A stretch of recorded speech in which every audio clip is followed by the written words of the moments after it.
बहुत से लोग मानते हैं अगर हम एक रिवॉल्वर से कटाना के ऊपर फायरिंग करते हैं तो कटाना टूट जाएगी, लेकिन ऐसा बिल्कुल भी नहीं होगा। अगर आप एक रिवॉल्वर से कटाना के ऊपर फायर करते हैं और गोली कटाना के बिल्कुल सही एंगल से टकराती है तो गोली कटाना से टकराकर चकनाचूर हो जाएगी।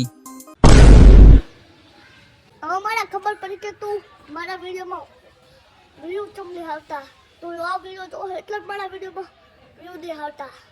આ વિડીયો જો લ્યો કાયદેસર વ્યૂ આવશે।